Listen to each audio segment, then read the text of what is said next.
Sir, കേരളത്തിൽ ക്രൈസ്തവർ ഇല്ലാതാവുകയാണോ? മിക്ക ക്രിസ്ത്യൻ ഭവനങ്ങളും ഈ പറഞ്ഞ പോലെ ഓൾഡ് ഏജ് ഹോമായി മാറുന്നു. കുട്ടികൾ ആണെങ്കിൽ യുവാക്കളാണെങ്കിൽ ക്രൈസ്ത്യൻ യുവാക്കളും യുവതികളും വിദേശത്തേക്ക് ഒഴുകുന്നു. മിക്ക ഭവനങ്ങളും ഓൾഡ് ഏജ് ഹോമുകളായി മാറുന്നു. അതോടൊപ്പം തന്നെ ക്രിസ്ത്യൻ ഭൂരിപക്ഷ മണ്ഡലങ്ങൾ ഇല്ലാതായി മാറിക്കൊണ്ടിരിക്കുന്നു. ഡീലിമിറ്റേഷന് ശേഷം ആ മണ്ഡലങ്ങൾ ഇല്ലാതായി മാറുമോ എന്നുള്ളൊരു ഭയം അവരിൽ തന്നെ രൂപപ്പെട്ടിട്ടുണ്ട്. എന്താണ് അതിൻ്റെ വസ്തുത? 100% സത്യം. ഇപ്പം തെക്കൻ കേരളത്തിൽ ഇല്ലാതായ അസംബ്ലി മണ്ഡലങ്ങൾ നോക്കൂ. പല മണ്ഡലങ്ങളും ക്രിസ്ത്യൻ മണ്ഡലങ്ങളാണ് ഇല്ലാതായത്. അതായത് പത്തനംതിട്ട, കോട്ടയം, ഇടുക്കി ജില്ലകളിൽ ഇല്ലാതായ മണ്ഡലങ്ങളൊക്കെ തന്നെ ക്രിസ്ത്യൻ മണ്ഡലങ്ങളാണ് ഇല്ലാതായത്. മലബാറിൽ പുതിയ മണ്ഡലങ്ങൾ വന്നു, മുസ്ലിം മണ്ഡലങ്ങളാണ് ഉണ്ടായി വന്നത്. ഈ കേരളത്തിൽ ക്രിസ്ത്യൻ ജനസംഖ്യ ഗണ്യമായ തോതിൽ കുറഞ്ഞുകൊണ്ടിരിക്കുകയാണ്. അതിന് പല കാരണങ്ങളുണ്ട്. മൈഗ്രേഷൻ ഒരു കാരണമല്ലേ? മൈഗ്രേഷന് തന്നെ പല കാരണങ്ങളുണ്ട്. മൈഗ്രേഷൻ പ്രധാനപ്പെട്ട കാരണമാണ്. ഇപ്പോൾ പുതിയ തലമുറ 10ാം ക്ലാസ് കഴിഞ്ഞാൽ ഉടനെ വിദേശ രാജ്യങ്ങളിലേക്ക് പോകുന്നു. അവർ തിരിച്ചു വരുന്നില്ല. അവർ അവിടെ വിവാഹം കഴിച്ചു, ഒരു ഫാമിലി ആയി കഴിഞ്ഞാൽ വീട്ടിലുള്ള അപ്പനെയും അമ്മയും ഉള്ള റബ്ബർ തോട്ടം വിറ്റ് ഇങ്ങോട്ട് പോരെന്ന് പറയും. കുറേ പേര് പോകും, കുറേ പേര് പോവില്ല. പക്ഷേ വോട്ടേഴ്സ് ലിസ്റ്റ് എടുത്ത് നോക്കിയാൽ ഇത് കൃത്യമായിട്ട് കാണാം. ഇനി അങ്ങനെ നോക്കാൻ ബുദ്ധിമുട്ടുള്ളവർക്ക് രാവിലെ നടക്കാൻ പോയാൽ ഇത് കൃത്യമായിട്ട് കാണാം. അപ്പോൾ ക്രൈസ്തവർക്കുള്ള രാഷ്ട്രീയ പ്രാതിനിധ്യം കേരള രാഷ്ട്രീയത്തിൽ കുറഞ്ഞു വരുമല്ലേ? തീർച്ചയായിട്ടും കുറഞ്ഞു വരും. അതാണല്ലോ ഇപ്പോൾ കേരള കോൺഗ്രസ് രാഷ്ട്രീയത്തിൻ്റെയൊക്കെ പ്രസക്തി അപ്പോൾ അവസാനിക്കുമോ? അവസാനിച്ചു കഴിഞ്ഞു. കാരണം കേരള സമ്മർദ്ദ ശക്തിയായിട്ടൊന്നും തുടരാൻ അവരെ കൊണ്ടാവില്ല. ഒരു ശക്തിയല്ല. കേരള രാഷ്ട്രീയത്തിലെ ഒരൊറ്റ ശക്തിയേ ഉള്ളൂ, അത് ഇസ്ലാമിക ശക്തിയാണ്. മറ്റെല്ലാ ശക്തികളും അവരുടെ മുമ്പിൽ കീഴടങ്ങി കഴിഞ്ഞു. മലബാറിന് ഇപ്പോഴത്തേക്ക് അവർക്കൊരു ശക്തിയാവാൻ കഴിഞ്ഞിട്ടുണ്ടോ? ഉണ്ട്. തിരുവനന്തപുരം മുതൽ കാസർഗോഡ് വരെ കൃത്യമായിട്ടും ഇസ്ലാമിക വോട്ട് ബാങ്ക് രൂപപ്പെട്ട് കഴിഞ്ഞിട്ടുണ്ട്.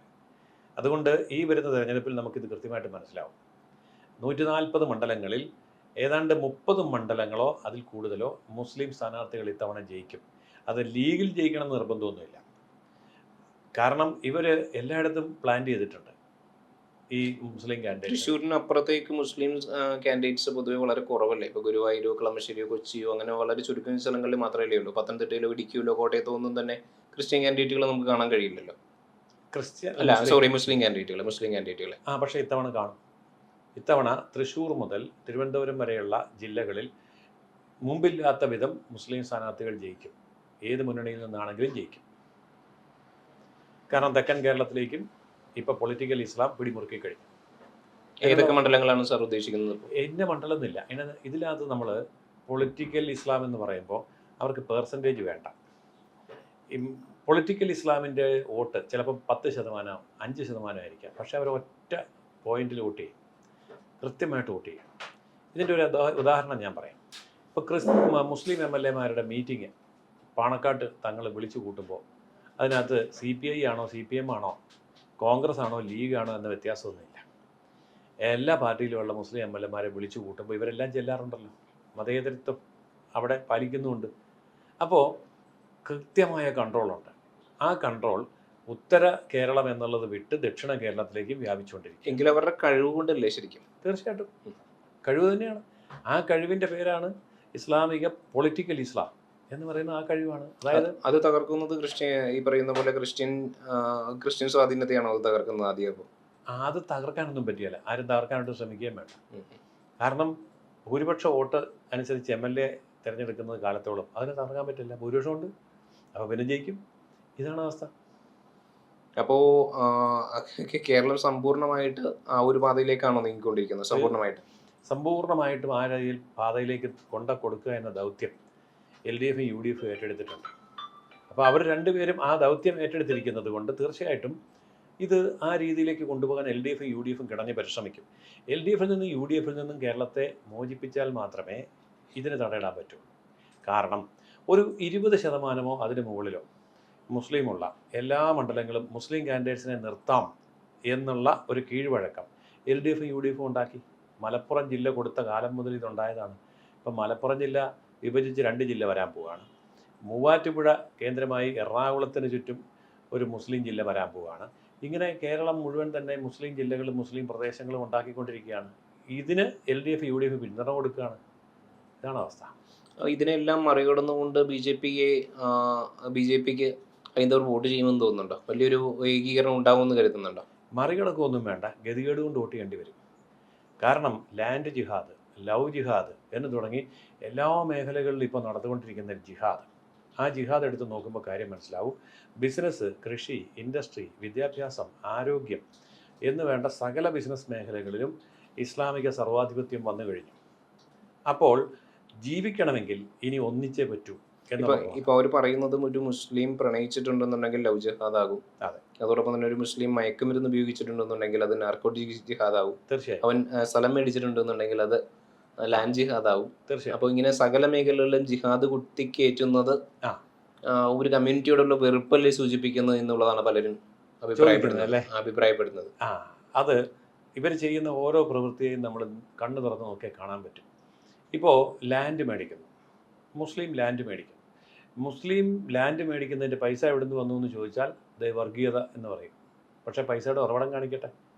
ഇവിടെ കഷ്ടപ്പെടാഞ്ഞിട്ടല്ലല്ലോ, ക്രിസ്ത്യാനിയും ഹിന്ദുവും കഷ്ടപ്പെടാഞ്ഞിട്ടല്ലല്ലോ. കഷ്ടപ്പെട്ടിട്ട് അവന് പൈസ ഉണ്ടാകാത്ത എന്തുകൊണ്ടാണ്? കഷ്ടപ്പെടാതെ തന്നെ മുസ്ലിമിന് പൈസ ഉണ്ടാകുന്നത് എന്തുകൊണ്ടാണ്? അതാണ് ജിഹാദ്. അതുപോലെ തന്നെ ഈ മുസ്ലിം പെൺകുട്ടികളെ ബാക്കിയുള്ളവർ വിവാഹം കഴിക്കാത്തത് എന്തുകൊണ്ടാണ്? മുസ്ലിങ്ങൾ വന്നിട്ട് ഹിന്ദുക്കളെയും ക്രിസ്ത്യാനികളെയും പെൺകുട്ടികളെ വിവാഹം കഴിക്കുന്നത് ഒരുപാട് മിശ്ര വിവാഹങ്ങൾ നടക്കുന്നുണ്ട്. ഒരുപാട് മിശ്ര വിവാഹങ്ങൾ എല്ലായിടത്തും നടക്കട്ടെ, ഒരു കുഴപ്പമില്ല. പക്ഷേ മിശ്രവിവാഹം നടത്തുന്നത് ഒരു ബിസിനസ്സാക്കി മാറ്റിയാലോ?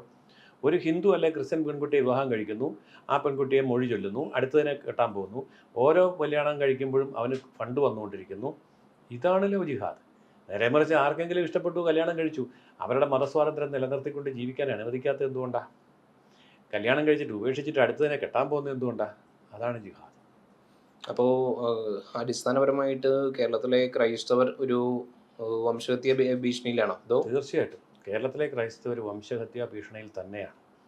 കാരണം കേരളത്തിലെ ക്രൈസ്തവർക്ക് പറ്റിയ ഏറ്റവും വലിയ അബദ്ധം, അവർ മതം പറഞ്ഞത്, മതമേലധ്യക്ഷന്മാർ പറഞ്ഞത് കേട്ട് കൃഷി ചെയ്തു, കഠിനാധ്വാനം ചെയ്തു, പണം ഉണ്ടാക്കി, സ്കൂളും കോളേജും ഉണ്ടാക്കി, വലിയ പള്ളികൾ പണിതു. ഇന്നിപ്പോൾ ഈ പള്ളിയിൽ പോകാൻ പോലും ആളില്ല. നടക്കാൻ പോകുന്ന സമയത്ത് ഞാൻ രാവിലെ ശ്രദ്ധിക്കാറുണ്ട്, പള്ളിയിൽ പോകുന്നവർക്കൊക്കെ 30 വയസ്സിന് പ്രായം കൂടുതലാണ്. 30 വയസ്സ് താഴെയുള്ളൊരു പള്ളിയിൽ പോകാത്ത എന്താണെന്ന് ഞാൻ ചോദിച്ചപ്പോൾ അവരൊക്കെ വിദേശത്ത് പോയി എന്ന് പറഞ്ഞു. വോട്ടെടുപ്പ് വരുമ്പോഴും ഇത് തന്നെയാണ് സംഭവം. വീട്ടിലിരിക്കുന്ന അപ്പനും അമ്മയ്ക്ക് വോട്ട് ചെയ്യണമെന്നുണ്ട്, കൊണ്ടുപോയി ചെയ്യിക്കാൻ പിള്ളേർ വീട്ടിലില്ല. ഇതാണ് ക്രിസ്ത്യാനിയുടെ പ്രശ്നം. അപ്പോൾ ഇതെന്തുകൊണ്ട് സംഭവിച്ചു എന്ന് ചോദിച്ചാൽ, കേരളത്തിൻ്റെ ബിസിനസ് മേഖലയിൽ, കാർഷിക മേഖലയിൽ, ഇൻഡസ്ട്രിയുടെ മേഖലയിൽ, വിദ്യാഭ്യാസ മേഖലയിലടക്കം ഈ ഇസ്ലാമിക കടന്നുകയറ്റം വന്നതോടുകൂടി അവർക്കിവിടെ ഒന്നും ചെയ്യാൻ പറ്റില്ല. അതായത് ഒരു സർക്കാർ ഓഫീസിൽ പോയിട്ടൊരു കാര്യങ്ങൾ നടത്തണമെങ്കിൽ പറ്റില്ല, യാതൊരു വിധത്തിലുള്ള ഗവൺമെൻറ് സപ്പോർട്ടും ഇല്ല, ബാങ്കുകളിൽ നിന്ന് ലോൺ കിട്ടുകയില്ല. ഇതെല്ലാം ഒരു വിഭാഗത്തിന് മാത്രമേ ഉള്ളൂ. ന്യൂനപക്ഷ അവകാശമെന്നും പറഞ്ഞ് സർക്കാർ മാറ്റിവെച്ചിരിക്കുന്ന അവകാശങ്ങൾ 80:20 എന്ന മട്ടിലേക്ക് മാറ്റി. 80% മുസ്ലിമിന് കൊടുക്കുക, ബാക്കിയുള്ള 20 കൊണ്ട് ക്രിസ്ത്യാനി, സിഖ്, ബുദ്ധ, ജൈന, പാഴ്സി എല്ലാവർക്കും കൊടുക്കുക. ഇതാണ് ഇവിടെ നടക്കുന്നത്. ഇത് പരസ്യമായിട്ട് പ്രഖ്യാപിച്ച കാര്യമാണ് മുസ്ലിങ്ങൾ.